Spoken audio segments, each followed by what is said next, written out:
Welcome back to Beholder Should Know on a D&D podcast. Today I am here with Zoob the Mad. I am quite Zoob and I am quite mad, yes. And we are just talking about D&D overall, but like a little bit more into the specifics of like character creation and the different races and subclasses, because there are so many options now. Yeah. My understanding is that we're staying to core. We're not doing any homebrew stuff. Correct. Homebrew is an option, and I highly recommend it once you have got the gist of, the basics. There are some very fun homebrew classes out there, though there are also some very broken homebrew classes. So you just need to be careful. Yeah. Looking at you half dragons. With that being said, why don't you introduce yourself and tell us a little bit about you and your experiences with D&D? Greetings and salutation, Beholder believers. My name is Zoob the Mad, and I am the curator, DM, and eldritch priest of the podcast, The Broken Lords Tabletop Podcast. So I run the Broken Lords podcast. You can find us on Twitter at Lords Broken, and we have a link tree. It's linktree, linktr.ee/The Broken Lords. And that's where all our stuff is. Join our Discord. Join the cult. I mean, it's not a cult, but join it. Don't drink the Kool-Aid. Anyways, I'm giving it over to the Master of Ceremonies for tonight. I like that title. All right, so the basic of the basic, just player handbook rules. You got your normal classes: Barbarian, Bard, Cleric, Druid, Fighter, Monk, Paladin, Ranger, Rogue, Sorcerer, Warlock, Wizard. Yes. So you could break those down even further. There are people who say particular classes are less than superior or worse than others. Yeah. There's a lot of hate against Rangers, a lot of hate against Warlocks too, actually. I kind of see it, but don't see it.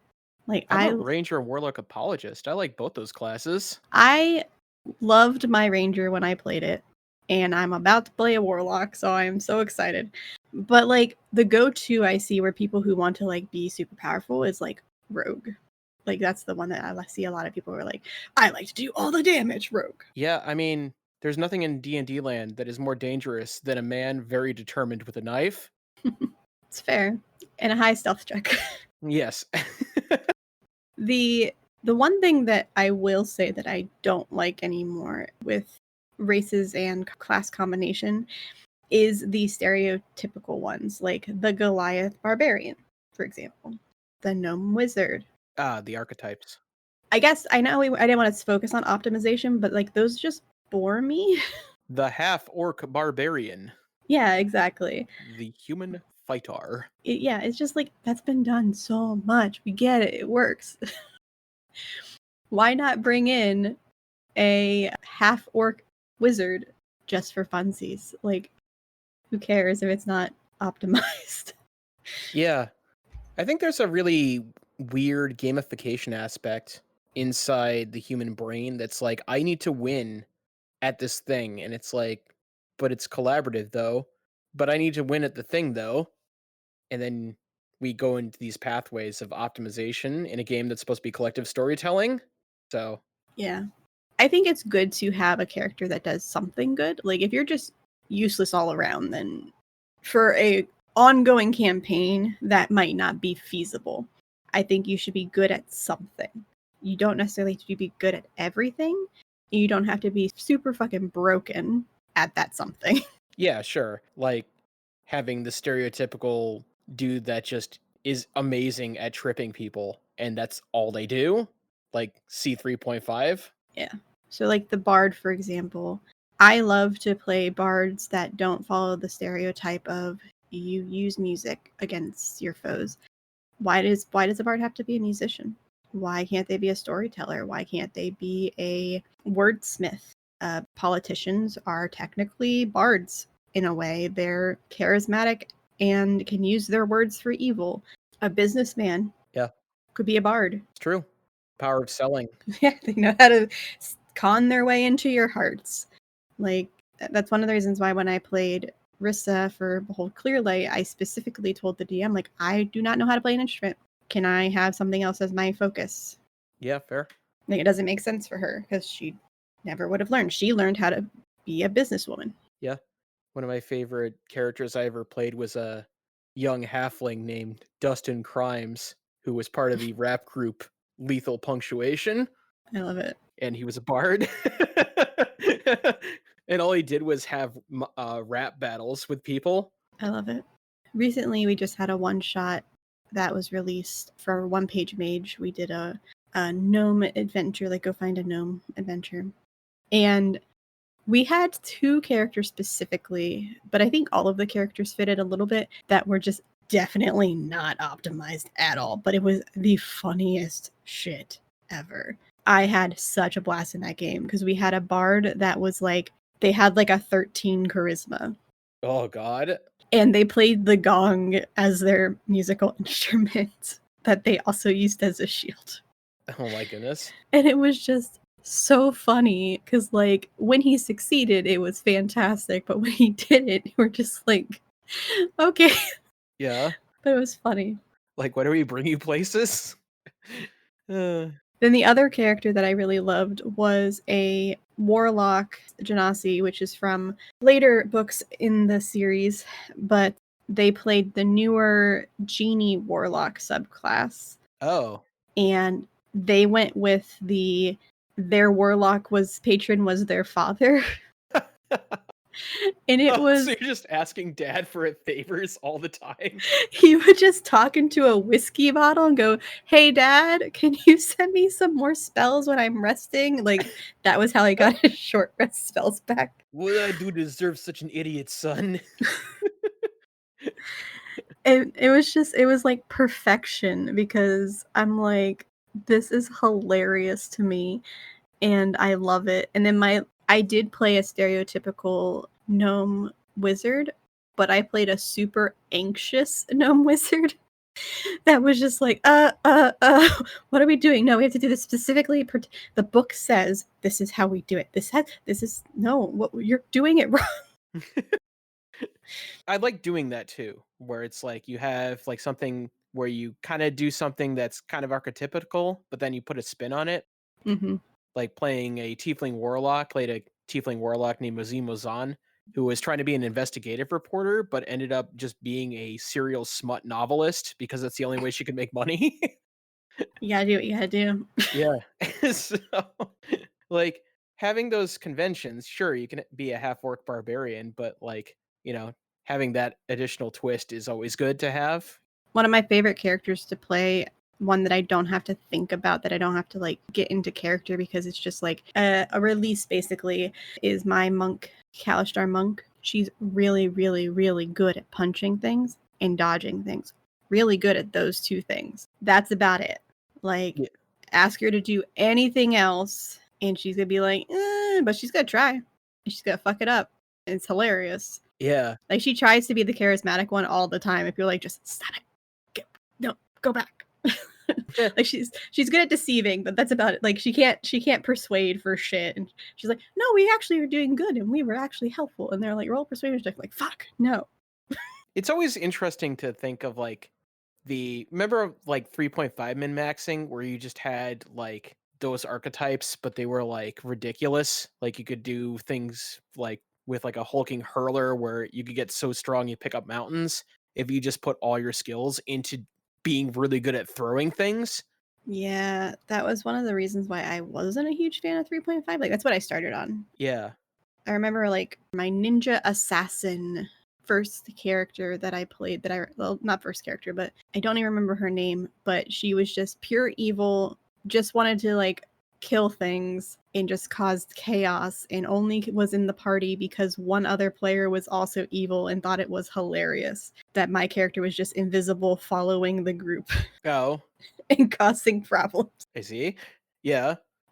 It's interesting to think what those characters would do within the realm of that world because they're only really good at 1 or 2 things, and everything else is just, dumped.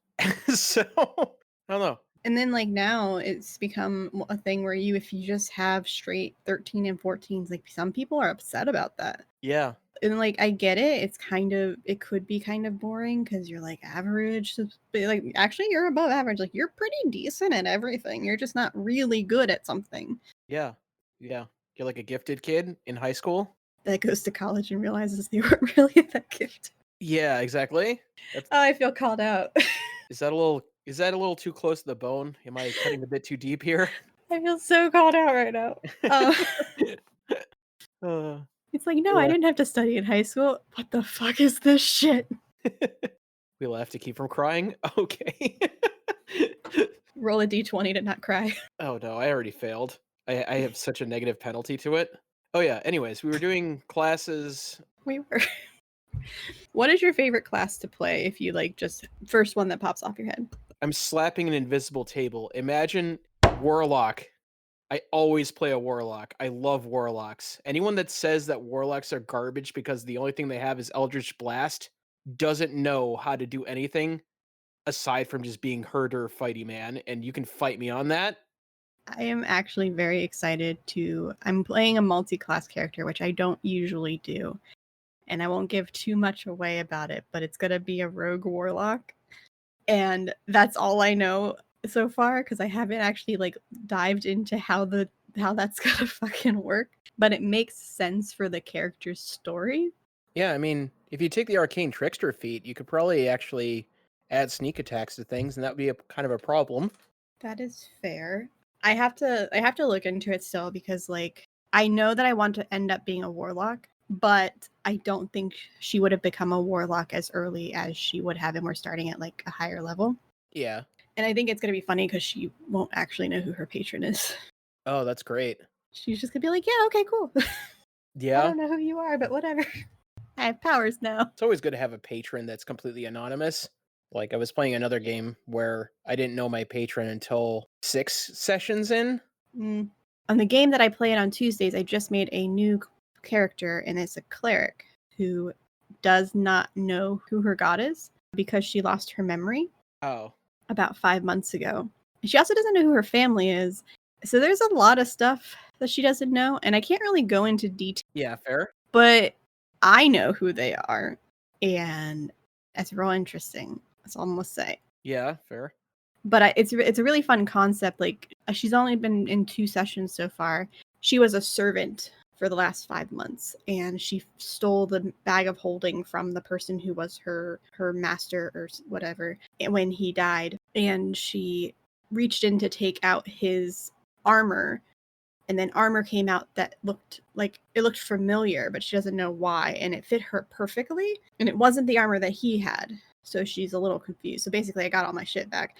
So then when she got in her room, she turned the bag upside down, and she found this necklace, which is basically her symbol, and it looks familiar and it feels familiar, but she cannot place why, and it's not an obvious symbol of the god because then it would give it away. Right, yeah. But it's a beautiful, like, ice crystal almost, where it looks like a sun bursting from the top. And she just knows for some reason that's really important. And then there's, like, little clues. Like, she finds a vial of blood in her bag, and she doesn't understand why. Oh. This part, other players know, so I can say, but she is a blood cleric, which is a homebrew class. Oh, okay. But it's going to be really interesting the first time she does her channel divinity, which is blood puppet. You basically, anybody who has blood in them, so any humanoid, dead or alive, she can control one of them, raise them up, and have them attack somebody. Oh. Ooh. If they're dead or unconscious, they do it automatically because they fail their save automatically. Oh god, it's like blood bending from Avatar. Yep. Ugh. And I am so excited for when that moment comes where she just like freaks out and does something instinctually and then is like, what the fuck was that? Yeah. So I am like, I cannot wait till we get in a fight and that happens. Yeah.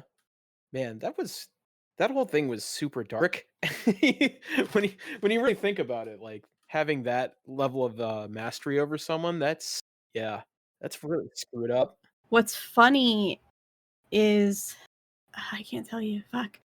I will tell you after. Remind me after the show, and I will tell you, so it's not like a spoiler for. All right. But My yeah, zips are sealed. Yeah.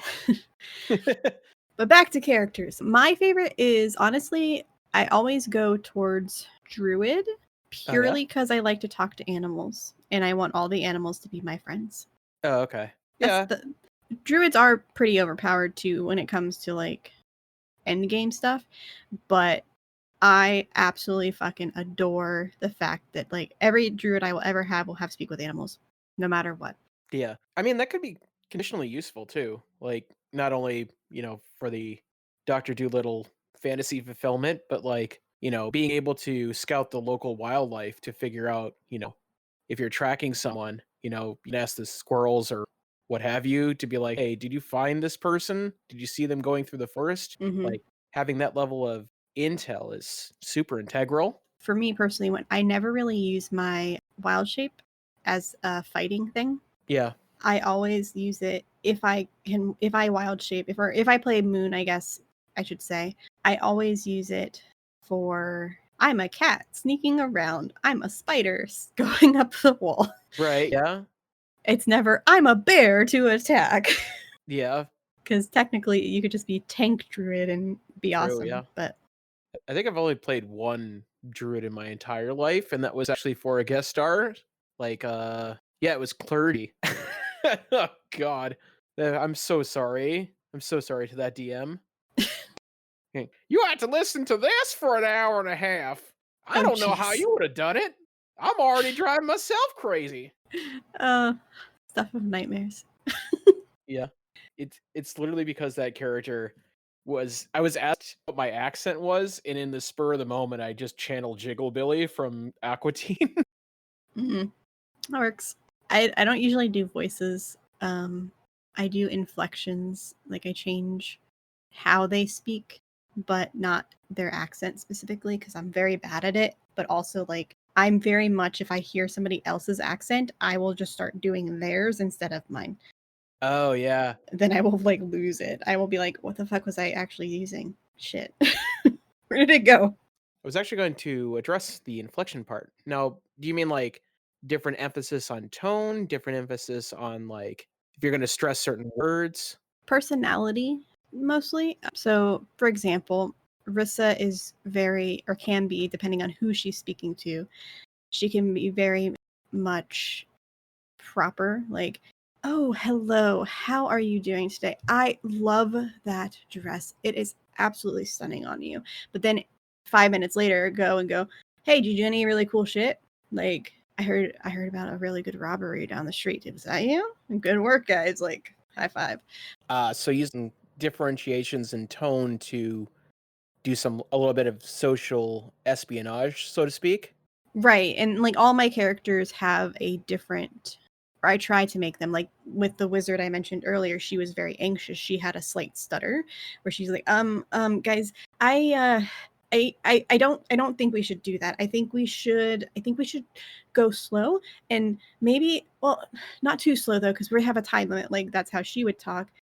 And then my monk is very abrupt and very like in your face, like, who the fuck do you think you are? I'm just gonna fucking punch you in the face if you don't get out of my face right now. Yeah. Like very in your face. But they all have the same voice. They all have the same like accent, Right. but it's just how they respond to things and their personalities and the tone, I guess, of their voice is the right term. Yeah.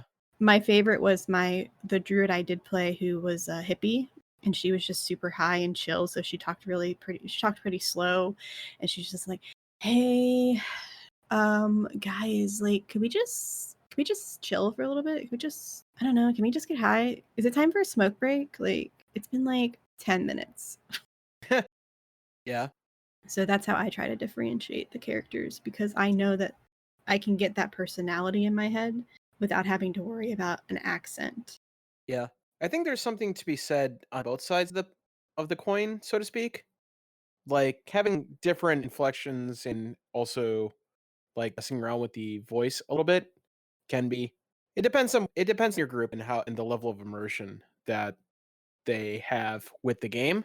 Mm-hmm. I've played with some power gamers who are just all about the numbers, man, and they don't care about actually talking in character, or like the people that are very thespian and want to do everything like this and make everything very dramatic. And To the gallows with those numbers, those hypocritical things, those insignificant things. Those are secondary to the art, you know? Yeah. I prefer the latter. Like, I love the rules. I love the nitty-gritty details. I love the fact that it's like all in a book somewhere that I can know that I'm doing it correctly. But if you're just saying, I hit, I hit, I hit without telling me how you're hitting, it gets Yeah. boring after a while. Yeah, true. It's like, okay, cool, you hit. How are you doing it? Like, Right. my monk isn't just going to go, I punch 4 times. Sometimes I'll go, I run up and because he grabs my arms, I try to side sweep his legs, and then I release the electricity from my arm wrap since he's grabbing right onto them and headbutt him in the nose. And like, it's all technically unarmed strikes, but Right, yeah. flavor wise, it's like I'm doing more shit than just that. A lot of times Yeah. she'll like run and flip over somebody. This is my monk specifically, but Yeah. We have a term at the table that we use, which is pick your anime dex sequence. Usually after like a critical hit or something like that, I'll be like, well, describe me your anime death sequence. But yeah, anyways, characters. So yeah, I don't know. I think I'm more of the camp that like I like to change the way I speak. Not because yes, because I am a theater nerd, but like also in the sense that I think it adds something to the equation, so to speak, you know? Like having a barkeep that just says like, "Yeah, what do you want?" in my voice as opposed to, "What do you want? What do you why are you still here? I already served you. Go away." You know, having that level of added inflection to me kind of adds a immersion to it. oh, 100%. If I was better at voices, 100%. Yeah. I love it when characters have voices because those are the characters that immediately like click in your head and you have ideas.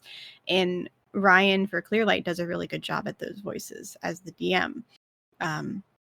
A lot of the characters have specific tones and accents and voices and all of those things, and some of them just add to that character so fucking much. Like, there's a character that I don't think has been introduced yet, but their name is Ozzy, and they're a mechanic, and they're just like have this deep gravelly voice, and they're like, yeah, I can do that, like that kind of, I can't even do it, but it's just like the accent is just like you can picture a fucking half orc mechanic female just ready and rearing to go fix something, and I love it, and I wish I could do it. Yeah. But I definitely was not a theater kid. I am not new to D&D, but new to the acting portion of it. Yeah. I was a band nerd. I think players been in the game for a while are very much like the wargamey type, or at least come from a background of that. So hearing you say that, you know, I feel like we're in the same camp here. Yeah, when did you officially start playing? I know you mentioned 3.5. Is that when you started playing? My first real official game, like campaign, not more than one shot, or rather more than one shot, was actually White Wolf. We played a World of Darkness game. I don't know how familiar you are with that system. I haven't played White Wolf, but I am familiar with World of Darkness. Okay. So, I mean, White Wolf's the company. But World of Darkness is the campaign setting. Oh, okay, sorry. This was OWAD, so that tells you how old I am. That's Old World of Darkness. And we were doing like a bloodletting setting. And a lot of it was just... It was really cool, because we had this setup where one of the DM was actually... What's the word for it? I'm not of the... Well, I used to be of the Judeo-Christian mindset, but like... I've long since gone away from it. Someone that works under the priest of a local chapel, not an altar boy. Master of ceremony, that's what it was. Okay, sorry. Who was actually a master of ceremony. I am not the person to ask. Yeah. So one of the DM was actually a master of ceremony, and the chaplain, for some reason, decided that he would let us use the church for our game nights. And that brought a whole new level to it, you know, because we're talking about gothic horror and now we're inside an actual church role playing. So that was my first real game. Mm-hmm. My first game was in 2003 in a small little gaming store. I do not remember the people I played with other than my best friend was there. It was her first game too. I don't remember my character at all, but I remember that it was 3.5 and I had evidently a lot of fun because I kept coming back for more. Yeah. I played 3.5 for a little bit and I tried Vampire the Masquerade around that time once or twice, and it was like they mixed it with werewolf, so it was very confusing, but it was more focused on the LARP side of it versus the actual gameplay. Oh, so it was like full on like wearing costumes and stuff? They weren't wearing costumes, but they were like the game store was so small you couldn't actually play in there, so we played outside of the game store. Oh. But like it was to the point where like, oh, when you walk down this hallway, did you know you walked into my lair and I could kill you now? And I'm just like, wait, what? Who? Where? Was there a sign? Like, what's going on? Yeah, vampires be like that. And we're about to start a Vampire the Masquerade game for Beholder to No One on a new podcast called Dice Before Dawn. Oh, what version? 5th edition. Oh, I also like Yes. that edition. Yes, so I'm very excited for it, and I'm very excited to play my new character. And I'm excited to try it from a perspective that isn't off-putting like the first experiences I had, and more focused on like, yes, there's still rules in character creation and stuff like that, but it's also a heavy roleplay based system. Oh yeah, the capital A angst in Vampire is omnipresent and permeable. Mm-hmm. So, no, they did a lot of good work on it. Yeah, I was reading through the book when I was trying to understand character creation and stuff like that. But I played 3.5 longer, more so when I lived in California for about 10 months and I played it there. And that's kind of where I started seeing the min-maxing side of it and started to understand the character creation a little bit more. Yeah. And I like at that point had only been playing for 3 or 4 years, and I was like, I hate, like, why are you min-maxing it? Like, I hate this. Like, this is so fucking boring. What are you doing? Yeah. And it really puts an onus back on the DM too, because then the DM has to come up with more broken encounters for you to deal with the brokenness. Yeah, and at that point I didn't understand how DMing worked either. So I was just like, and I think the DM was also a power gamer too, so it wasn't like a huge shock for him. I just wanted to play with some people and eat at Denny's at 2:00 in the morning. Oh, the Denny's trips. Yeah, every weekend Denny's for like 5 hours, sat in a corner playing D&D. I'm surprised they didn't more. I'm surprised they weren't like, are you going to order anything else? We ordered on and off throughout the night, but because we were out of the way and we had the same waiter every time. Oh, okay. He was really cool, and he would like actually tell us how to get discounts on things. He's like, "Oh, you want that? Well, actually, if you order it like this, it's like $4 cheaper." Oh. And we're like, "Oh, awesome!" Because then we would order more things, and we would slowly order throughout the night. Yeah. Okay. End up spending the same amount of money, but that sounds great, actually. it was a lot of fun. That's the one thing I do miss about California. Yeah. When I came back, I didn't know anybody to play, so I didn't play for a while. And I started to play again in 5th edition. 5th edition was just so much easier to get caught into and understand. Right. So while it's not necessarily my favorite game in the world, like lore-wise, 5th edition is the one I understand the best. Yeah. I feel confident DMing and have been playing for a while and DMing for like 6 or so years now. So that's the one that I'm like, yeah, I got this. I know what I'm talking about. Oh my god, has it been out for 6 years already? I think so. Oh no. That makes me feel so old. It was released 2014. Yeah. Oh my god, 7 years? Almost 7 years. September will be 7 years. All right. Let's talk about characters so I don't feel old. Anyways, when you say character building, we're also considering the character, the background, things of that nature. Yep. So, what's your method? I have a specific method that I also use when I'm doing my writing because I'm also an hopefully soon to be published novelist. So, the yeah, tell me what your method is. Just For wondering. creating a character from start to Y- finish type of concept. Yeah, like coming up with like the character concept, what they're about. Maybe not necessarily the crunchy parts of it, but like the personality, background, that type of stuff. Honestly, I can go one of two ways. One way is I look for pictures. I look at pictures for inspirations. I find something I like.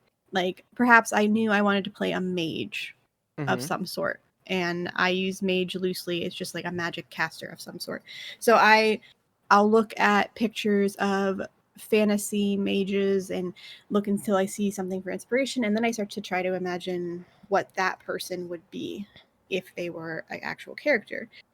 On the opposite end of things, I am very much a player that will wait until everybody else has picked a character to balance the party out as best as possible, because I'm not always, but most of the time in a lot of the games that I've played, am the most experienced.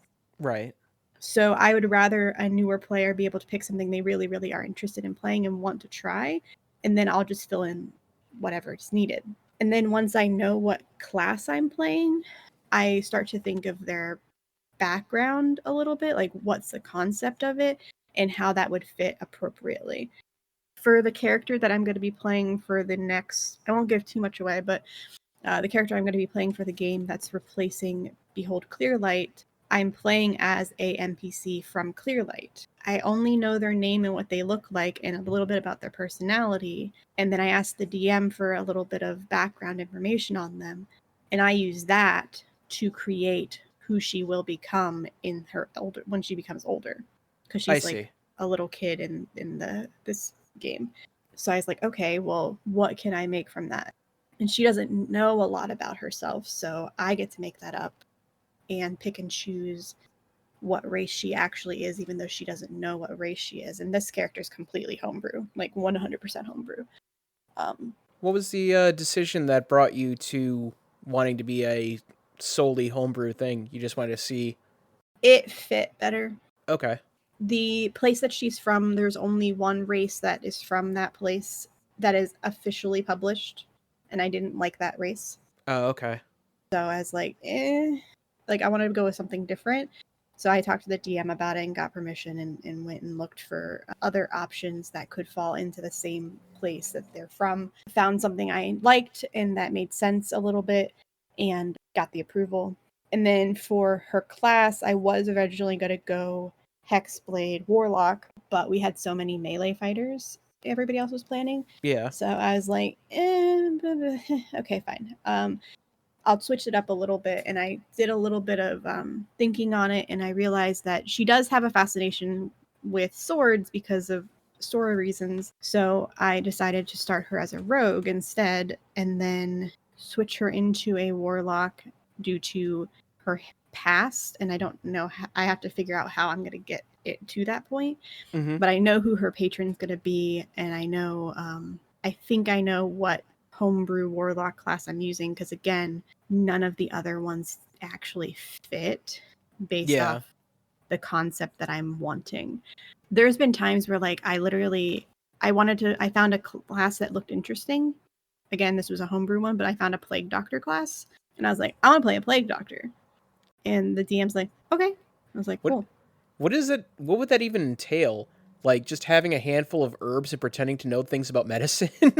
No, they were healers or herders. They could either give you could go two routes. You could either go the healing route where you actually knew magic spells like clerics did, but I like to flavor it differently. Or you could go the plague route where you could infect people. Oh, okay.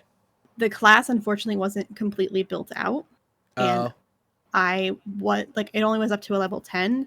I got to play it a little bit, and then the game eventually ended for other reasons.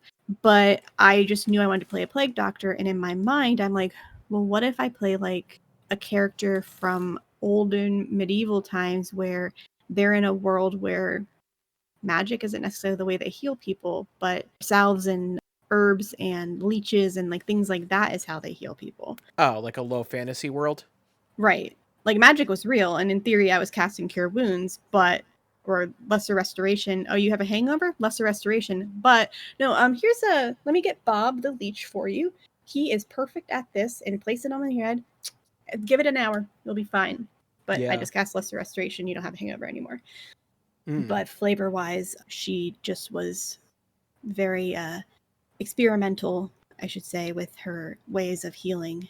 And for flavor wise, I was like, okay, well, what kind of race would do something like that? What would fit? And I kind of was looking at lizard folk, and that made a lot of sense when I was reading through the lore a little bit. And I was like, oh, okay, lizard folk makes sense. And then lizard folk also made sense because my best friend's character was a fire genasi, and we were going to play a married couple.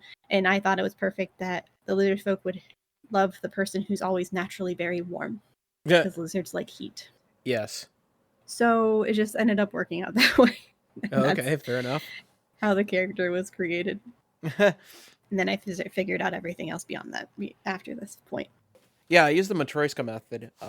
So, you know those old, like, Russian dolls that, like, there's one inside the other, Mm-hmm. So, there's a layering technique that I actually learned from, I'm going to shout out a YouTube channel real quick that I have no affiliation with, Tale Foundry. Mm-hmm. Great channel. If you're even remotely interested in being a creative fiction writer of some kind, like, go subscribe. It's an endless treasure trove of knowledge and wisdom. But yeah, they enumerate a method called the Matryoshka method, where basically you get like a concept, which is the outer shell, and then you get like the world, and then you go deeper into it, and you kind of like layer it in. Like so like a logic chain would be like they're scared because they experience this thing because the world is like this, because I don't know. I'm spitballing. Like this person is scared. They're a very timid person. The world is very dark. There's not a lot of illumination. They saw their parents not get killed, but like get called away by an order that is very obsessed with maintaining light or whatever. So they have some animosity towards authority. And it goes from there. Like you just logic chain your way into having a personality. Yeah. That makes sense. Yeah. I mean, I have gone into characters completely blind without knowing who they are. Like, I had the character created, their class and race and background was picked. Right. I figured out their personality as I was going. And that works very well for me, too. Because not all the time do I want to put in the research for a character.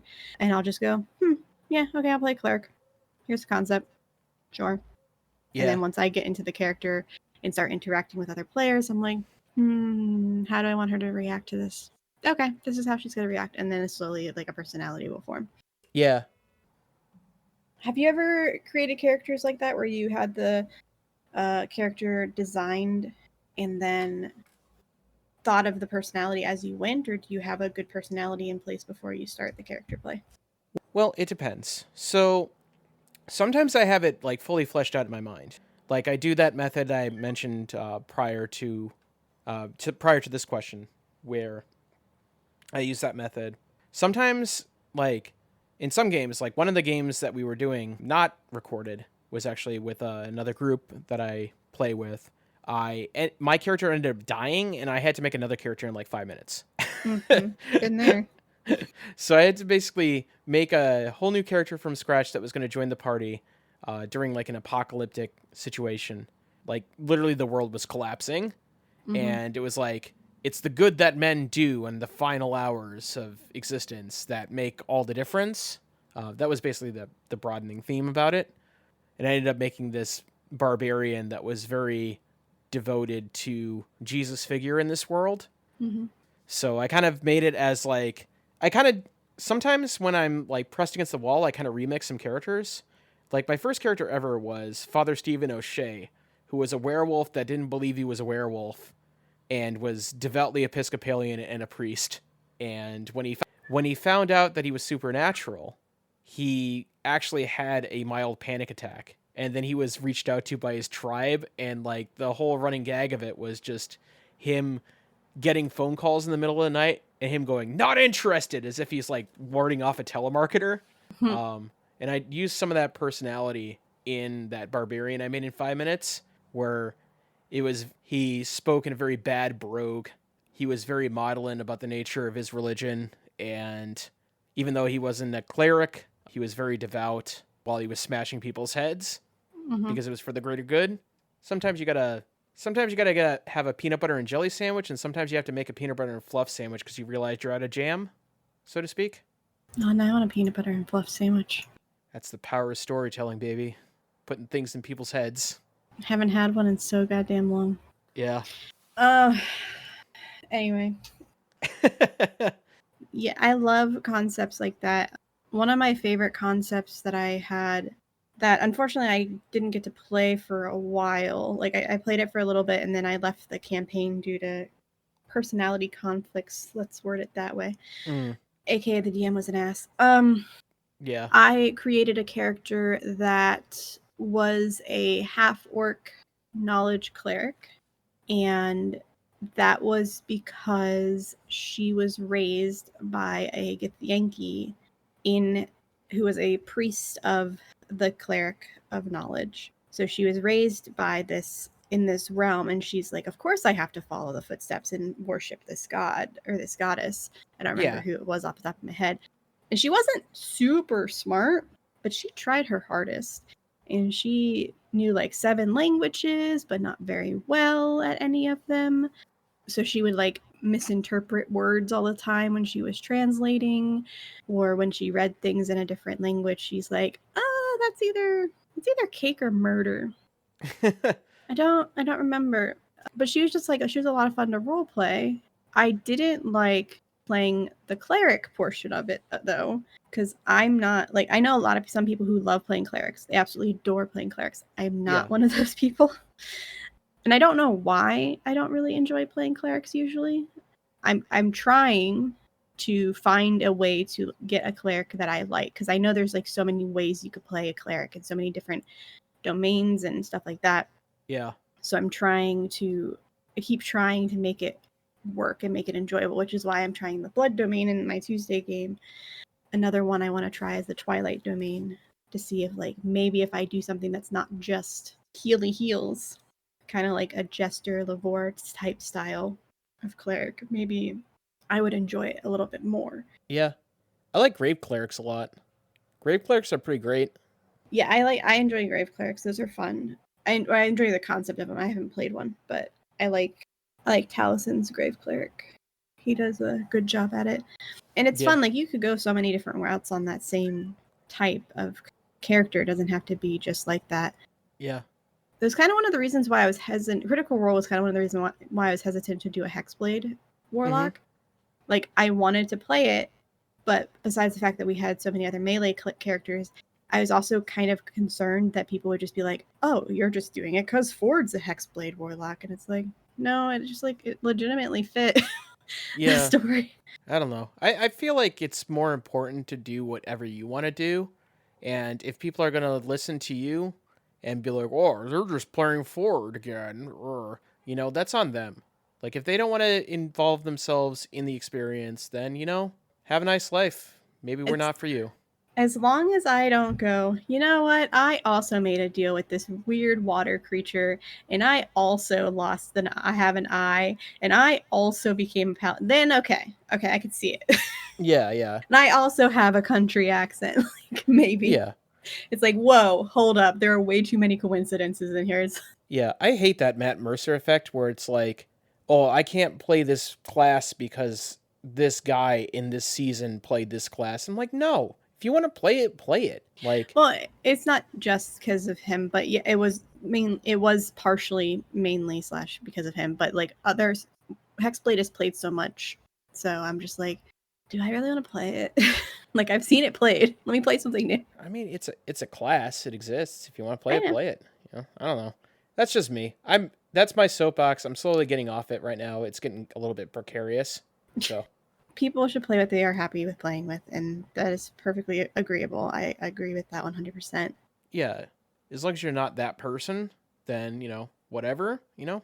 I like playing things that are different, which is why I get excited when I can play a character that I've never tried before. Yeah. I know for a future game, I'm playing a half creature that is from an elf and orc had a little baby, Mm-hmm.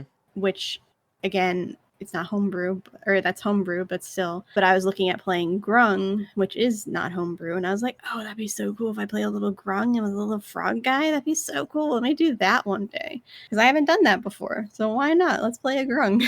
Yeah. I just like trying new things and seeing if it fits.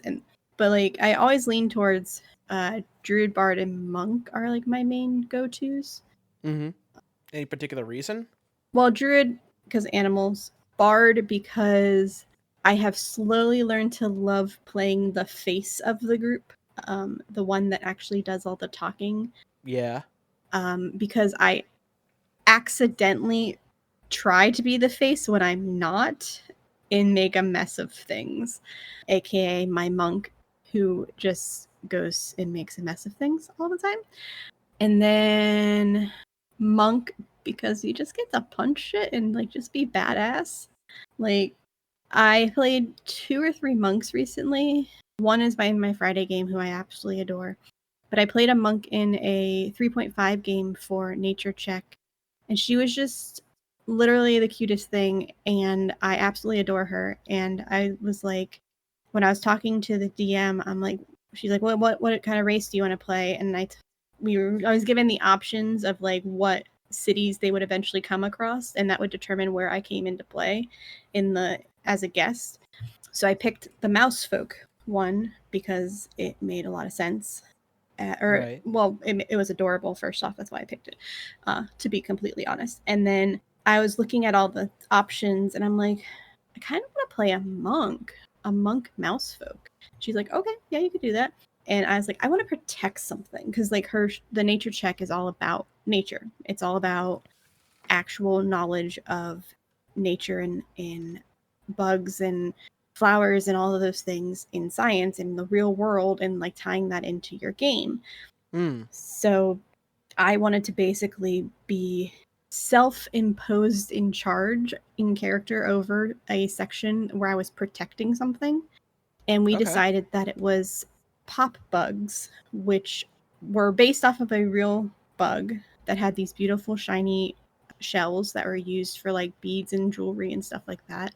But in the fantasy world, when they pop, a little black hole opens up, very small, very tiny, that goes to another dimension. And that's why they're called pop bugs.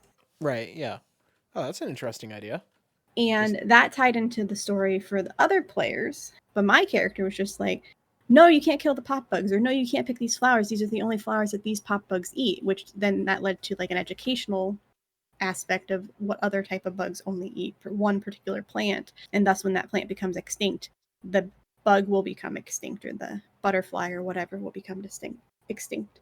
Um, but then like even like the mousefolk homes were based off of like actual ways that mice would live. Mice like to burrow and have little nests. So the mouse folks had just bigger nests. And that yeah. was their home, made out of clay and straw and stuff like that, or grass. And in the game she had like little notes, like how one of the things that caught my eye, like I had the character all in my mind, and then there was a note saying when a mouse folk likes another mouse folk, they give them half of everything that they get that's shiny or food related. And then I'm just like, Cheryl, can I have a little girlfriend? And she's like, yes. I'm like, please make a female character in the game that's adorable. That's the girl that my character likes. I'm Yeah. giving her all the shiny things that I find. Okay. And it was so cute because she was like just super embarrassed when she went and saw the character and everything, and like that Yeah. character growth was created through the learning of the lore and then also the playing of the character. And my hope is that eventually they'll come back that way and maybe be invited to like a little mousefolk lesbian wedding. Yeah. I guess to kind of springboard off that, you asked me initially if I've had to organically make something on the fly, pretty much, Mm-hmm. and how your environment shapes a character. Mm-hmm.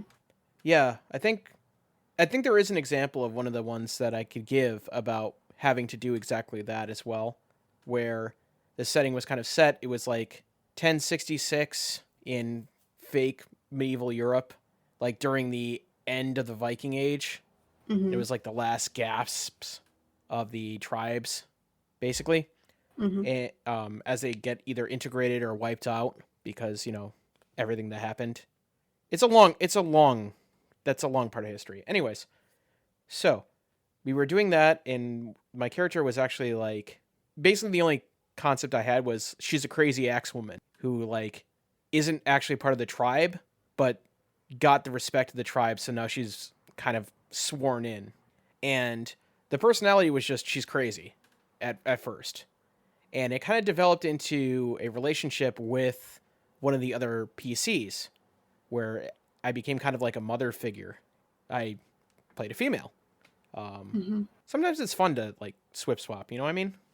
So like a lot of that aspects of her personality, the nuances, being tolerant, younger behavior, that irrationality that comes with being kind of like a still in your kid age, but you're kind of growing into a person, Mm-hmm.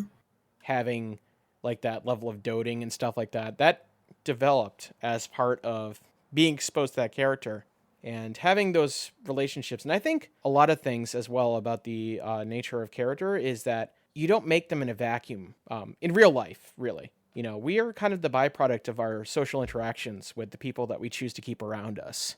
And having that play into the nature of a role playing character not only makes it a little bit more authentic, but actually kind of engrosses, kind of wraps you into the narrative a little bit more, in my opinion.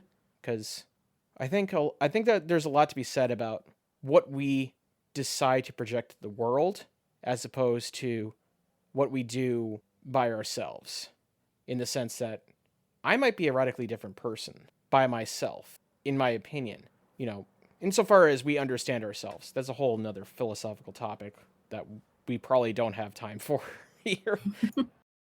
In another podcast, in another life, and having that play out, having a private versus public life in the nature of a role playing character as well. Mm-hmm. I love having secrets in character. Yeah. Not necessarily ones that are super deadly or anything, like I'm secretly trying to kill you, but like just the concept of you're ashamed of something, or like you feel like you need to hide something, or you have a dark past, or you've done something that you feel is wrong, that you don't want other people to know. And this happens in a lot of I keep mentioning Critical Role, but it happened in Critical Role with a lot of the characters. But it's also fun to go the complete opposite, where you're playing like a character that's completely an open book. Right, yeah. But my favorite with characters, honestly, and this is something I do with almost every single one of my characters, is I don't know the full story. I'm very much if someone in game, and this happened actually in my Friday game yesterday, the other player and I have a history together. And that player made up a situation and was like, I remember when Tari did blah, blah, blah, blah, blah. And I was like, oh, fuck, you remember that still? Like, I just went with it. Because I was like, sure, that sounds fun. Yeah. Why not? As long as it's, like, not inappropriate, I'm completely fine with somebody making up something about my character as long as it's within theme of my character. And it just adds a little whimsy to the characters, too, and a little bit of history and that yes and type of thing. Yeah, yeah. But also, like, there are things that I'll leave open-ended to the DM. Like, I say, I know this. These are the things I do not know. That is completely up to you how you want to take it. And sometimes that goes a very weird way. Yeah. And it is amazing. Case in point, Mozimozan being a serial smut novelist, because I had the homebrew background writer, and I went into the town where that procced. The flavor text is basically there is a percentile chance that someone is familiar with your works and is a big fan, and they might give you favors as a result. So we were in a tavern, and I was running low on coin, and then like this random person walked up to me and was like, "Oh my god, are you Mozimozan, the writer of Lust of the Pirate Queen?" and I'm just like in person, just burying my face in my hands. And I'm like, why are you doing this to me, Devin? Yes. Yeah. You know, I'm also a journalist. Oh my God. That part where like, how did they have that many arms? And it kind of downward spiraled into there. So But those are like the best parts though. Just like the random moments. And then I like the moments where it's like enough is given to you that it can go in so many directions and you make an assumption that is not the right assumption. yeah, definitely. So that happens a lot with my characters. Like a lot of the times, depending on the character, but like my character from my Rissa or Tari, they both assume the worst of people because they've seen the worst of people. So if something happens, they're just like, I don't trust you. You're doing something fishy. This is clearly for blackmail, or this is clearly for whatever. Tari is a little bit, she doesn't trust anybody, but she's a little bit more like, okay, fine, whatever, we'll trust them. And then she's like, fucking told you. What did I tell you? I fucking told you, but nobody listens to Tari. Yeah. But it's just a lot of fun to have that happen. So, on that note, why don't you tell everybody where they can find you and your stuff? Again, you mentioned at the beginning, because I think that's the end of the episode. We've been talking for a good hour or so. Yeah. Well, once again, ladies and gentlemen, of others, creatures of the night, it is I, Zoob the Mad. I'm representing the Broken Lords podcast. You can find us on Twitter at Lords Broken. We are currently sponsored, well, not sponsored, but our platform is currently Spreaker. You can find us there and any other major publishing platform. We have a link tree, which makes it really easy to find us. linktr.ee/The Broken Lords. I swear I'm working on a website. I know socks. I've been talking about it for the past few months. I am working on it. I swear. Well, thank you for being on the show. Well, thank you for having me. Anyways, I must go back into my Eldritch Abyss and, wish you the best of luck in your endeavors. All right, let me do my outro really quick. And thank you guys so much for listening. I really appreciate it. Go check out all the descriptions and details down below. Go give some love to Zoob and his friends and his show. Also, you can check us out on Twitter at Beholder to No One. And you can also check out our 2 new shows that will be starting soon. They each have their own Twitter accounts and they will have their own podcasts. We have Sound Control RPG, where we'll be doing a Sci-Fi Savage Worlds game starting soon, and Dice Before Dawn, which is our first show, will be a Vampire the Masquerade game. And I am super excited for both of these games so much. They will all be under the Beholder to No One umbrella, just on their own podcast, so we don't have a bajillion shows on this one since we already have 3. You can also find our current actual plays alternating on Thursdays between our one-shots and Clearlight. And if you want to talk to me and reach out, please do so on Twitter or check out our website at beholdertoknoone.com. Thanks. Keep being awesome. Bye.